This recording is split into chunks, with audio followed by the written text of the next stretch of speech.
بداية الحلقة الخامسة غادي تكون مع ريحان مشات للقصر وكتراقب من بعيد يمكن يبان ليها يانيس لأنها مشات المدرسة وعرفات بأنه ما مشاش فمباشرة جات القصر. فريحان غادي يبان ليها يانيس اللي جا لعند وردة وكيساعدها في زرع بعض الأزهار، وغادي تصدم وغادي تكون حزينة بزاف، وغادي تزيد تأثر أكثر من غادي تشوف أمير جاي لعند وردة ويانيس. وانتم عارفين في اللقاء الأول ضروري البطل كيبان سعيد، فغادي يبان لها أمير فرحان بزاف وهي غادي تظن بأن أمير تزوج زواج عن حب. أما جيدان فغادي نشوفو في يديها بعض الصور وغادي تذكر المحقق اللي كانت معاه في آخر الحلقة الرابعة، فغادي تذكر الكلام ديالو وعطاها هاد الصور وقال لها هاد السيد هو اللي دخل ديك البنت المستشفى كيقصد ريحان. يعني جيدان قدرات تعرف شكون اللي حبس ريحان في المستشفى وغادي تبقى تقول اشنو السر اللي مخبي علينا السي قاسم.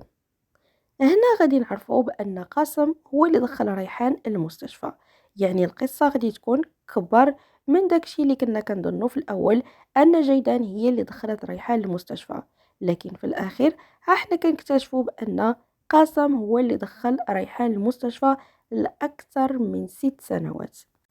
ريحان غادية كتجري وهي كتبكي وكتذكر ديك اللحظة اللي شافت فيها أمير مع يانيش ووردة. أما قاسم فغادي نشوفوه غادي للقصر لعند وردة، وبالصدفة غادي تبان ليه للأسف ريحان.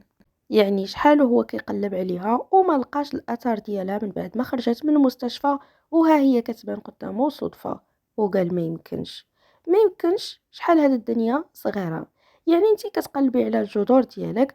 الا لا ريحان، وغادي يراقبها حتى توصل للبيت ديال الصديقة ديالها وغادي يعرفها كتسكن في هاد المكان. ريحان دخلت عند صديقة ديالها وكانت حزينة بزاف وقالت لها صديقة ديالها قلت ليك ما تمشيش بوحدك لكن ما سمعتيش ليا. المهم غادي تعنقها وغادي تبكي، وامير غادي ياخد معاه يانيس قال له بغيت نتكلم معاك في واحد الموضوع مهم، وغادي ياخدو باش يتكلم معاه. جيدان اتصلت بالمحقق اللي جاب لها معلومات على ريحان وقالت ليه بغيت نعرف العنوان ديالها ومع من كتسكن دابا في اقرب وقت لانني قررت انني نتلاقى معها. اما ريحان فكانت كتبكي وكتقول للصديقه ديالها انا شفتهم قدام عينيا وما قدرتش نقرب ليهم، انا شفت ولدي وما قدرتش نشم الريحه ديالو، ولدي دابا تيقول ماما لوحده اخرى، انا ما نقدرش نستحمل هاد الشيء يا صاحبتي. انا شفتو بعينيا كيفاش هما فرحانين مع بعضهم، واش امير قدر ينسى الحب ديالنا؟ والا قدر ينساني كيفاش قدر ينسي ولدي فيا؟ انا ما قادراش على هاد الشيء كامل. المهم الصديقه ديالها كتحاول باش تهدنها، وامير غادي نشوفوه مع يانيس وقال ليه ضروري خصنا نتكلموا في موضوع المدرسه لانك ماشي حياتك كامله غادي تبقى في البيت. يانيس ما بغاش يسمع الامير وكان خارج من الغرفه وقال ليه انتظر، المشكل خاصنا نواجهوه ماشي نبقاو نتخباو من وراه. انا كنثيق فيك بزاف يانيس، وعارف بان هاد المشاكل انت كبر منها وداكشي اللي كيقولوا الاصدقاء ديالك ماشي صحيح، وما يمكنش تخلي الدروس ديالك اللي كتجي فيهم انت الاول وتخلي حاجه بسيطه بحال داك الكلام اللي ماشي صحيح كيقولوا ليك ياثر فيك. يعني قال الامير انا ما غاديش نقدر نستحمل داك الكلام بابا، وهما كيقولوا شي كلام على ماما اللي ما يقدر حتى واحد يستحمله، وزائد هادشي كامل كيبقاو يهضروا حتى على اختي ورده. فامير قال ليه الا كنتي كتثيق فيا كيف ما كنثيق فيك انا فغادي نقدروا نتجاوزوا هادشي كامل. فيانيس في هاد اللحظه غادي يعنق الاب ديالو بقى كيبكي وقال ليه كنثيق فيك بابا. اما قاسم فغادي نشوفوه اتصل حتى هو بالمحقق اللي كان كلفو باش يقلب على ريحان وقال ليه انا لقيتها ودابا انت غادي تكلف بالمراقبه ديالها. فين مشات؟ مع من تلاقات؟ حتى شنو كتاكل وكتشرب؟ بغيتك تعرفو ليا، بغيتك تكون عينيا ورجليا تقابلها 24 ساعه على 24 ساعه. ومن بعد غادي نشوفو ريحان في الغرفة ديالها وكتذكر داك المشهد اللي شافت فيه يانيس قريب من وردة وكيضحكوا مع بعضهم وكيزرعوا في الورود. وحنا غادي نذكروا بان ريحان في الجزء الاول كانت كتبغي بزاف انها تزرع، وحتى أنها زرعت هي وأمير 3 ديال الأشجار، شجرة ديالها وشجرة ديال أمير، وكانت شجرة وحدة ديال الابن ديالهم.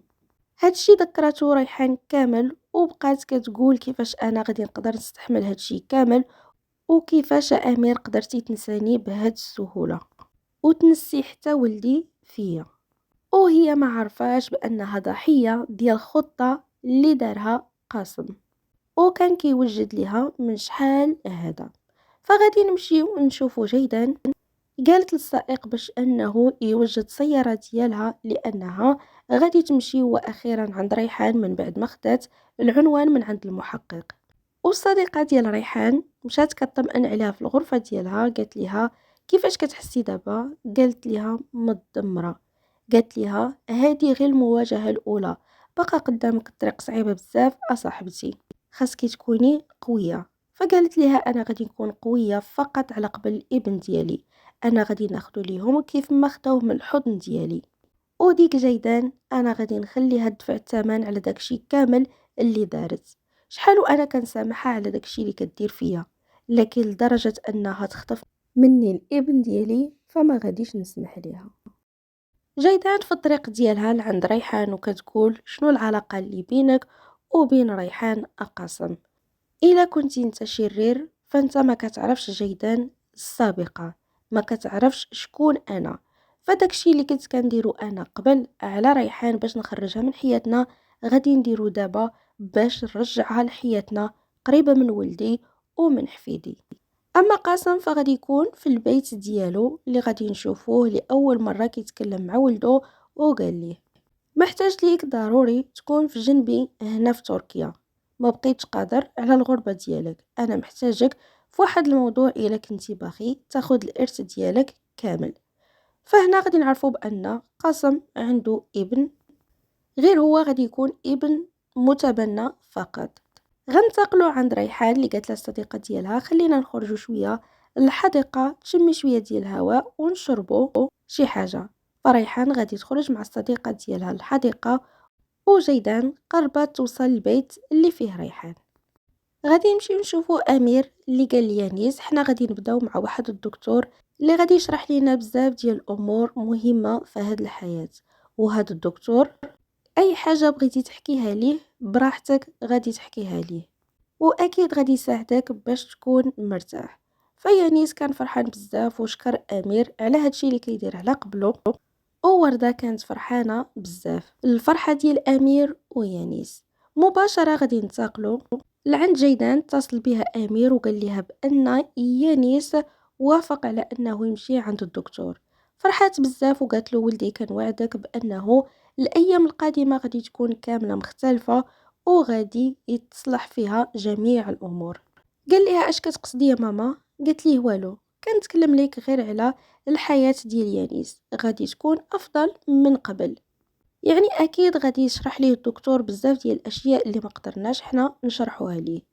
من بعد ما غادي تقطع معاه الاتصال غادي نشوفوا بانها وصلت للبيت اللي فيه ريحان، والمحقق اللي كلفو قاسم باش يراقب ريحان غادي يشوف السيارة ديال جيدان وغادي يتصل مباشرة بقاسم وقال ليه على جيدان راها موجودة في البيت اللي فيه ريحان. أما جيدان فغادي نشوفو بأنها مستعدة باش تواجه مع ريحان. وهنا غادي تنتهي الحلقة ديالنا اللي كنتمنى تكون نالت الاعجاب ديالكم، وما تنساوش الاراء ديالكم كتهمني تخليوها لي في التعاليق، وما تنساوش ان حلقة الغد اللي هي الحلقة السادسة غادي تكون جد رائعة.